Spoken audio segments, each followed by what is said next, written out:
Hey guys, welcome to Mad Scientist BBQ. I'm Jeremy Yoder, and I love science, hence the name Mad Scientist BBQ. And today we're going to investigate scientifically if we can figure out why it takes longer to cook barbecue on a big offset smoker than it does on smaller smokers. So to this point, I only know from experience it takes a lot longer to cook barbecue on a big smoker than it does on a small smoker. So on my backyard, Old Country Brazos, I can cook a brisket in probably 8-9 hours, no problem. Okay, if I'm cooking at 275, the thing gets done quickly.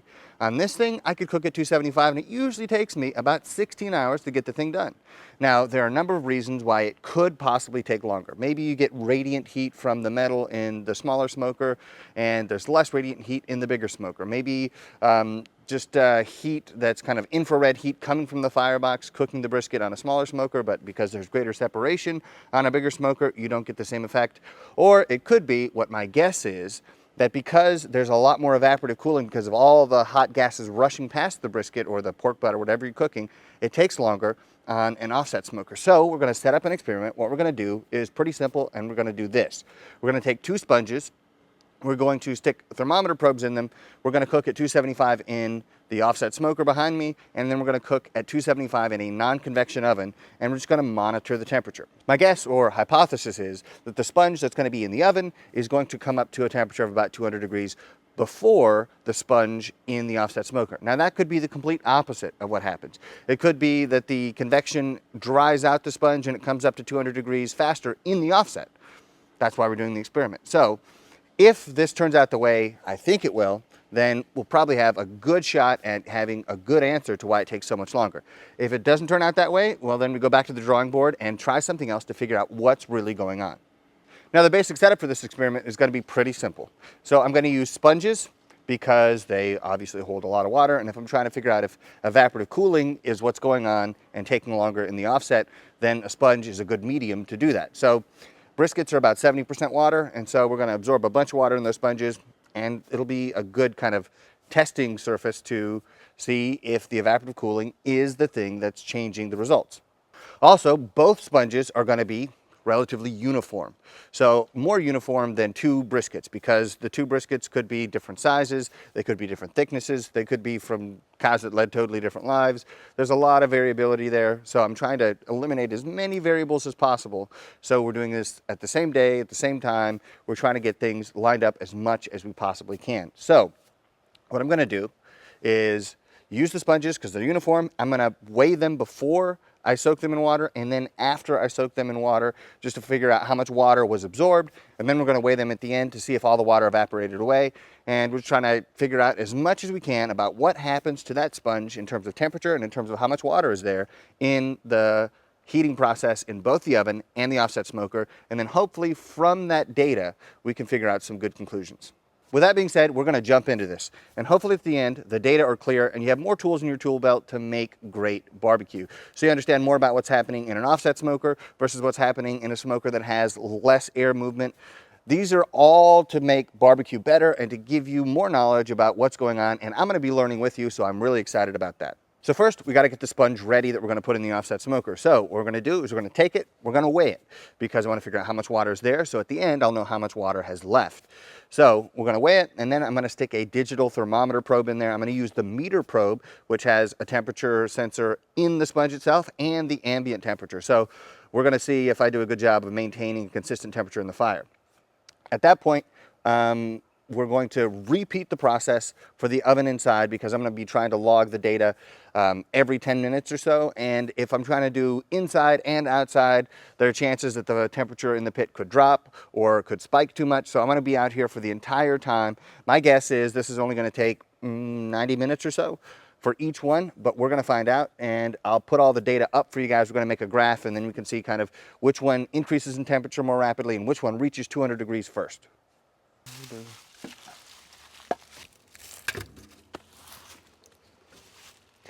All right, let's check this weight. So with no water, the sponge itself weighs 29 grams. Let's soak it in water, get a new weight.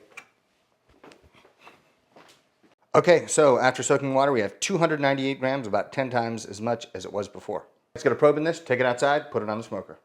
All right, probe is in. Time to put it on the smoker. I'm going to put it on this foil in case anything happens to the sponge, like it melting or something like that. But put it in, and we'll just check the temperature every 10 minutes and see what the results are.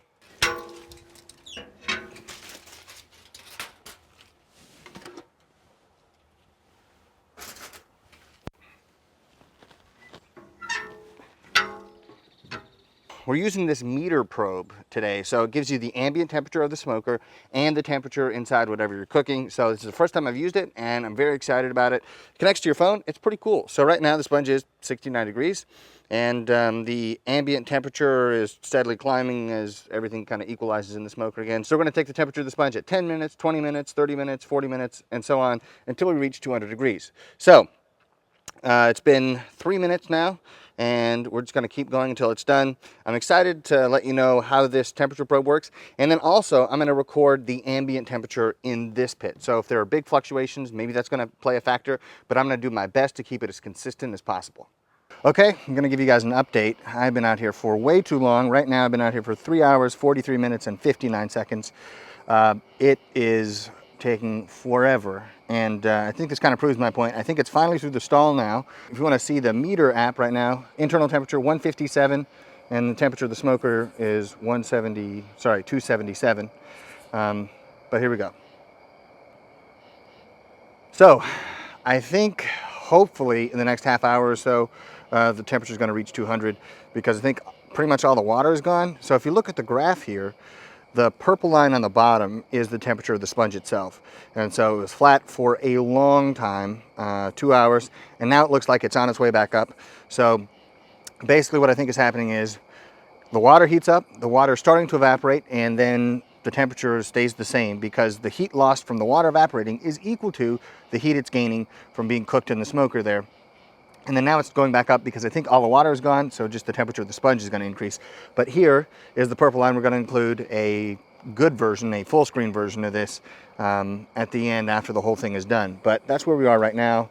And if my mom would stop texting me, then you could just see the full shot of that picture.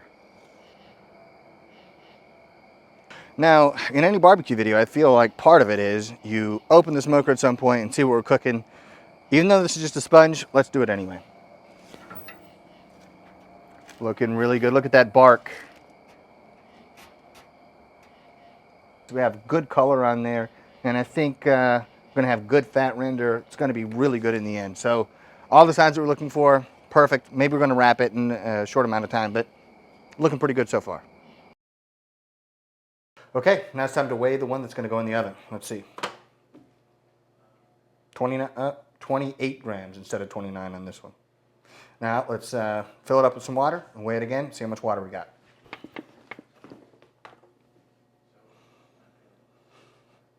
$297 grams on this one. So about the same amount of water in both, same number of grams of water at least. So let's put it in the oven, see how long this one takes.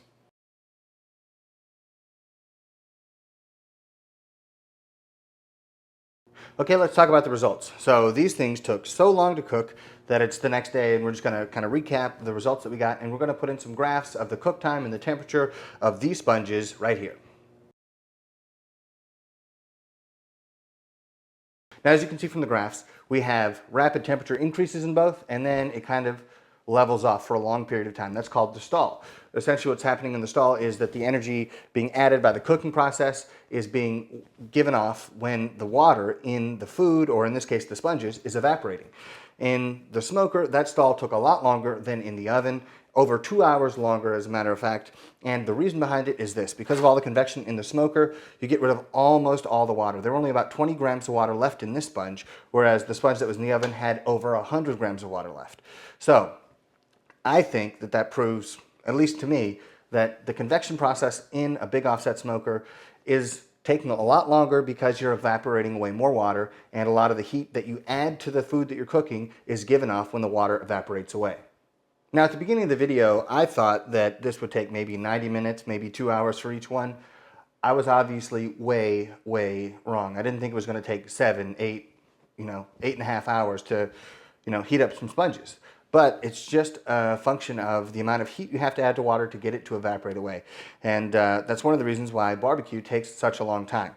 Now, you can see which one was cooked in the oven and which one was cooked in the smoker quite clearly here. But when you're doing barbecue, the quality of result that you get from an offset smoker, even though you're losing a lot of water, is going to be superior because of the flavor that you get. So if we were just about comfort and ease and the speed at which you could cook, nobody would use an offset smoker because it's a big pain in the butt to use one. But the reason we do it and the reason we stay out managing a fire for 14 or 16 or 18 hours is because we want the quality of product in the end that an offset smoker can produce.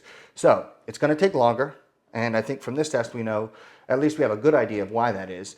And just be prepared if you're going to be using an offset smoker, especially a big one, that the water evaporation is going to make your cook time a lot longer than what you'd expect on a smaller offset, and especially a lot longer than what you'd expect on, say, a Weber kettle or a Weber Smoky Mountain or even a pellet smoker.